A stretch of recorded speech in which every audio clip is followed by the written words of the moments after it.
Hello అండి. ఈరోజు comment బాక్స్లో మీరు అడిగిన క్వశ్చన్స్కి ఆన్సర్స్ అనేవి తెలుసుకుందాము.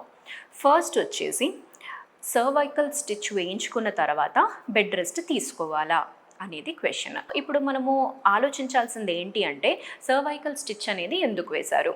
సర్వైకల్ స్టిచ్ అనేది యూజువల్గా వేయడానికి రీజన్స్ అనేది మీ సర్విక్స్ అనేది ఎప్పుడైనా చిన్నగా అవుతుంది అన్నప్పుడు, అండ్ ప్రెగ్నెన్సీ రిలేటెడ్ ఏమైనా కాంప్లికేషన్స్ అనేవి ఉన్నప్పుడు, ఆర్ఎల్స్ మీకు ఏమైనా హిస్టరీ ఉన్నప్పుడు, ముందు అబార్షన్స్ అయ్యాయి, ప్రీ టర్మ్ డెలివరీస్ అయ్యాయి, ఇలాంటి కండిషన్స్లో మనము సర్వైకల్ స్టిచ్ అనేది ప్రిఫర్ చేస్తాం. So it is completely obstetric point of view, rest అనేది తీసుకోవాలా లేదా అనేది.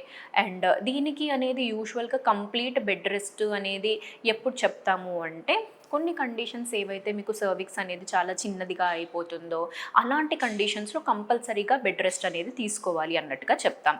ఫర్ ఎగ్జాంపుల్ మీకు ఇలాంటి కండిషన్స్ పెద్దగా ఏమీ లేవు, జస్ట్ కొంచెం చేంజెస్ అయినందుకు సర్వైకల్ స్టిచ్ అనేది అడ్వైస్ చేశారు అంటే మినిమల్ రెస్ట్ అనేది తీసుకొని దాని తర్వాత నార్మల్గా ఉండొచ్చండి. అండ్ అపార్ట్ ఫ్రమ్ దట్ ఇది కంప్లీట్గా డాక్టర్ అనేది ఏదైతే చెప్పారో, ఒకవేళ మీకు రెస్ట్ తీసుకోమంటున్నారంటే 100% తీసుకోవాలండి. మెడికల్ పాయింట్ ఆఫ్ వ్యూ అనేది చాలా చాలా important. And apart from that cervical stitch అనేది వేసుకున్న తర్వాత ప్రోజెస్ట్రాన్ మెడికేషన్ అయినా కానీ, తర్వాత యూట్రైన్ రిలాక్సేషన్ అయినా కానీ, ఇవన్నీ డాక్టర్ చెప్పినట్టుగా ఈ మందులన్నీ తీసుకోవాలండి. సో సెకండ్ క్వశ్చన్ వచ్చేసి వైట్ డిశ్చార్జ్కి రీజన్స్ ఏముంటాయి? ప్రెగ్నెన్సీలో కూడా వైట్ డిశ్చార్జ్ అనేది అవుతుందండి. చాలామందికి డౌట్ ఏముంటుంది అంటే, వైట్ డిశ్చార్జ్ అనేది ప్రెగ్నెన్సీలో అయిపోయింది అనగానే చాలా టెన్షన్ పడతారనమాట. సో వైట్ డిశ్చార్జ్ అనేది ఇక్కడ ప్రెగ్నెన్సీలో నార్మల్గా కూడా వచ్చే ఛాన్సెస్ అనేవి ఉంటాయి. ఎందుకంటే ప్రెగ్నెన్సీ అనేది ఎలా ఉంటుంది, మనకి ప్రెగ్నెన్సీలో హార్మోన్స్ అనేది చాలా హై సైడ్ రన్ అవుతాయి. సో దానివల్ల వైట్ డిశ్చార్జెస్ అనేవి అవుతాయి. బట్ నార్మల్ వైట్ డిశ్చార్జ్ అయితే ఎటువంటి స్మెల్ అనేది ఉండదు, మీకు దురద అలాంటివి కూడా ఏమీ రావు, నార్మల్గా జిగటలాగా ఉంటుందన్నమాట వైట్ డిశ్చార్జ్. ఒకవేళ ఈ వైట్ డిశ్చార్జ్ ఏమైనా కానీ ఇచ్చింగ్ ఏమైనా అవుతుంది, స్మెల్ ఏమైనా ఉంది, ఆరల్స్ మీకు అది చిన్న పెరుగు ముద్దలాగా అవుతుంది, లేకపోతే కలర్ ఏమైనా చేంజ్ అయింది అంటే డెఫినెట్గా అది ఇన్ఫెక్షన్ రిలేటెడ్ డిశ్చార్జ్ అనేది ఉంటుంది.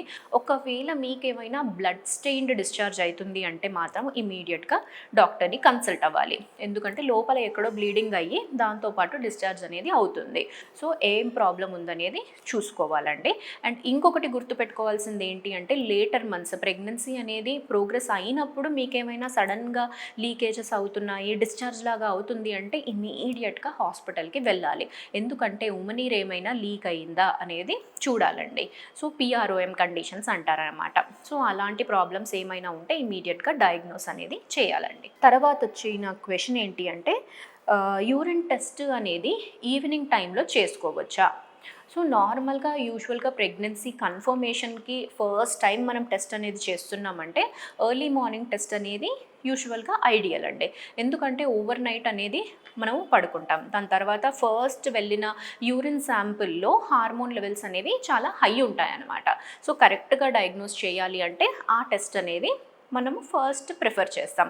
అలా కాదు, నార్మల్గా ఒకవేళ స్కిప్ అయిపోయి ఒక 1 వీక్ అయిపోయింది అండ్ ఇప్పుడు చేసుకోవాలంటున్నారు, ప్రెగ్నెన్సీ టెస్ట్ ఇప్పుడు అడ్వైజ్ చేశారు, బట్ ఇది ఆఫ్టర్నూన్ ఈవినింగ్ టైంలో ఉంది, మనం చేసుకోవచ్చా లేదా అంటే అప్పుడు కూడా మనం చేసుకోవచ్చండి. బాడీలో హార్మోన్ అనేది బాగానే ఉంది అంటే అప్పుడు కూడా డిటెక్ట్ అవుతుంది. ఎర్లీ మార్నింగ్ అనేది ప్రిఫరబుల్. ఒకవేళ ఈవినింగ్ ఆర్ ఆఫ్టర్నూన్ అలా టైంలో మనకు అత్యవసరమైన కండిషన్స్ అయినా కానీ, లేకపోతే తెలుసుకోవాలనుకుంటున్నామని అంటే చేసుకోవచ్చండి, ప్రాబ్లం ఏమీ లేదు అండి. తర్వాత వచ్చేసి ట్యూబ్స్లో ప్రెగ్నెన్సీ అనేది వస్తుందా? సో ట్యూబ్స్లో ప్రెగ్నెన్సీ అనేది వచ్చే ఛాన్సెస్ ఉంటాయండి. దాన్నే ఎక్టోపిక్ ప్రెగ్నెన్సీ అంటాము. ఎక్టోపిక్ ప్రెగ్నెన్సీ అంటే గర్భసంచిలో కాకుండా ట్యూబ్స్లో అయినా, ఓవరీస్లో అయినా, లేకపోతే అబ్డామెన్లో అయినా అలా అయినా కానీ ప్రెగ్నెన్సీస్ వస్తాయి. ప్రెగ్నెన్సీ అనేది ట్యూబ్లో నిలిచిన తర్వాత అది గర్భసంచి వరకు రాకుండా ట్యూబ్లోనే ఇంప్లాంట్ అయిపోయింది అంటే దాన్ని ఎక్టోపిక్ ప్రెగ్నెన్సీ అంటాము. సో ఇలాంటివి చాలా జాగ్రత్తగా మనము డిటెక్ట్ చేసుకోవాలి. ప్రెగ్నెన్సీ టెస్ట్ పాజిటివ్ రాగానే ఒకవేళ మీకు ప్రీవియస్ హిస్టరీ ఉంది అంటే ఇమీడియట్గా డాక్టర్ని కన్సల్ట్ అయ్యి సీరియల్ బీటా హెచ్సిజీ లెవెల్స్ అనేది చూసుకొని స్కాన్ అనేది చేయించుకొని దాని ప్రకారము మెడికల్ మేనేజ్మెంటా లేకపోతే సర్జికల్ మేనేజ్మెంట్ అవసరం పడుతుందా అనేది చూడాలండి. తర్వాత వచ్చేసి క్వశ్చన్ అనేది, యూరిన్ ప్రెగ్నెన్సీ కిట్లో కరెక్ట్గా మనకు టెస్ట్ అనేది చూపిస్తుందా? సో యూరిన్ ప్రెగ్నెన్సీ టెస్ట్ అనేది అండి మనం కిట్ చేసుకున్నప్పుడు యాక్చువల్గా కిట్కి 99% యాక్యురసీ అనేది ఉంటుంది. అంటే మీకు ప్రెగ్నెన్సీ ఉంది అంటే ఆల్మోస్ట్ అది కరెక్ట్గానే ఉంది అన్నట్టుగా చూపిస్తుంది అనమాట. చాలా తక్కువ కేసెస్లో ఫాల్స్ పాజిటివ్ అయినా ఫాల్స్ నెగిటివ్ అయినా చూపించే ఛాన్సెస్ అనేది ఉంటాయి. సో ఇది మనకు టెస్ట్ పాజిటివ్ వచ్చింది అంటే మ్యాక్సిమం పాజిటివ్ ఉందే అని అర్థం అండి. ఇన్ కేస్ మనకి ఇంకా అది డౌట్ఫుల్గా ఉంది, లైట్గా కనిపించింది, వీక్ పాజిటివ్ అంటే అలాంటి కేసెస్లో బ్లడ్ టెస్ట్ అనేది చేయించవచ్చండి. బీటా హెచ్సిజీ బ్లడ్ టెస్ట్ అనేది చేసినప్పుడు మనకి ఆ వాల్యూ అనేది 100 కన్నా ఎక్కువగా ఉంది అంటే టెస్ట్ అనేది పాజిటివ్గా ఉందని అర్థము. ఒకవేళ 25 కన్నా తక్కువ ఉంది అంటే నెగిటివ్ అని అర్థం అండి. ఇన్ కేస్ ఆ రెండింటి మధ్యలో ఉంది, 25 to 100 మధ్యలో ఉంది అంటే ఈ ప్రెగ్నెన్సీ అనేది ఎటువైపు అయినా టర్న్ అవ్వచ్చు, రైజ్ అయ్యి పాజిటివ్ అవ్వచ్చు, లేకపోతే తగ్గిపోయి నెగిటివ్ కూడా అవ్వచ్చు అండి. సో సీరియల్ బీటా హెచ్సిజీ మానిటరింగ్స్ అనేవి కొన్ని కేసెస్లో అనేది అడ్వైస్ చేస్తామండి. For example like ectopic pregnancy లాంటి వాళ్ళల్లో సీరియల్గా అంటే ఎవ్రీ 48 hours అనేది మనం టెస్ట్ చేస్తాం. హెల్దీ ప్రెగ్నెన్సీ అంటే మనం టెస్ట్ చేసిన తర్వాత ఆ వాల్యూ అనేది మోర్ దాన్ 60% రైజ్ అవ్వాలి. అలా అయ్యిందంటే హెల్దీగా ఉంది అని అర్థం. రైజ్ అయ్యింది కానీ మోర్ దాన్ 60% అవ్వలేదు, దానికన్నా తక్కువ ఉంది అంటే ఎక్టోపికా అని డౌట్ రావాలి. ఒకవేళ రైజ్ అవ్వట్లేదు, పడిపోతుంది అంటే అది బయోకెమికల్ ప్రెగ్నెన్సీ అని అర్థం అండి. తర్వాత వచ్చిన క్వశ్చన్ ఏంటి అంటే 3 months అయిపోయింది మాకు పీరియడ్ అనేది వచ్చి, కానీ టెస్ట్ అనేది ఇంట్లో చేసుకున్నప్పుడు నెగిటివ్ ఉంది, కాకపోతే మాకు చాలా ప్రెగ్నెన్సీ సిమ్టమ్స్ అనేవి ఉన్నాయి. సో ఇలాంటప్పుడు ప్రెగ్నెన్సీ అనేది ఉందా లేదా అనేది క్వశ్చన్ అండి. సో 3 months అయిపోయింది అంటే అండి మనకు ఒక్కటి చూసుకోవాల్సింది ఏంటి అంటే అసలు మీ సైకిల్స్ అనేవి రెగ్యులర్గా ఉంటాయా లేకపోతే ఇర్రెగ్యులర్గా ఉన్నాయా. ఒకవేళ సైకిల్స్ రెగ్యులర్గా ఉండే 3 months అమెనోరియా అంటే మనం యూజువల్గా ఆ పీరియడ్ అనేది టెస్ట్ అనేది ఎప్పుడు చేస్తాము, మిస్ అవ్వగానే చేసుకుంటాం.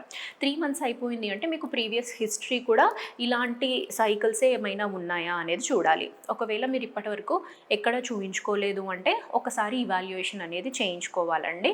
అంటే ఏమైనా ప్రాబ్లం ఉందా, పీసీఓడి లాంటి కండిషన్స్ ఏమైనా ఉన్నాయా, లేకపోతే ఎగ్ రిజర్వ్ ఏమైనా తగ్గిందా, ఇలాంటివి చూడాలండి. అండ్ సిమ్టమ్స్ విషయానికి మనం వచ్చేస్తే యాక్చువల్గా ఇప్పటివరకు ఈ సిమ్టమ్స్ గురించి అనేది చాలాసార్లు మనం డిస్కస్ చేశామండి. ఒకటి ఏంటి అంటే సిమ్టమ్స్ అనేవి మనకి ఎందుకు వస్తాయి, ప్రోజెస్ట్రాన్ హార్మోన్ అనేది బాడీలో ఎక్కువ ఉండే కారణం వల్ల ఈ ప్రెగ్నెన్సీ సిమ్టమ్స్ అనేవి వస్తాయి. ఈ సిమ్టమ్స్ అనేవి ఉన్నా కానీ 100% సిమ్టమ్స్ అనేది కన్ఫర్మేటరీ కాదండి.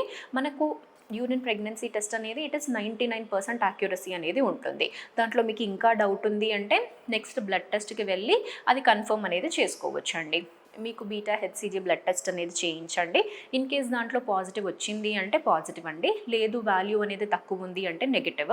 అలాంటప్పుడు మీరు ఒకసారి డాక్టర్ని కన్సల్ట్ అయ్యి ఒక స్కాన్ అనేది చేయించుకుంటే మీ గర్భసంచిలో యూట్రైన్ ఎండోమెట్రియల్ థిక్నెస్ అనేది ఎలా ఉందనేది చూస్తారు. ఒకవేళ ఎక్కువగా ఉంది అంటే విత్డ్రావల్ అనేది వాడుకోవచ్చు. ప్రోజెస్ట్రాన్ టాబ్లెట్స్ అనేది వాడితే అది ఆపేసిన తర్వాత డేట్ వస్తుంది. ఒకవేళ లేయర్ అనేది చాలా సన్నగా ఉంది అంటే అలాంటి కేసెస్లో అనేది కూడా డేట్ రాదు. ఫస్ట్ ఆ లేయర్ పెరగడానికి మందులు అనేది వాడి లేయర్ పెరిగిన తర్వాత మళ్ళీ డేట్ రావడానికి వాడుకుంటే మీకు డేట్ అనేది వస్తుందండి. సో ఈ విధంగా మీకు ఇంకా ఏమైనా ఫర్దర్ క్వశ్చన్స్ అనేవి ఉన్నాయి అంటే మీరు కామెంట్ బాక్స్లో తెలియచేయండి. మరిన్ని క్వశ్చన్స్తోని మీ ముందుకు వస్తామండి. Thank you.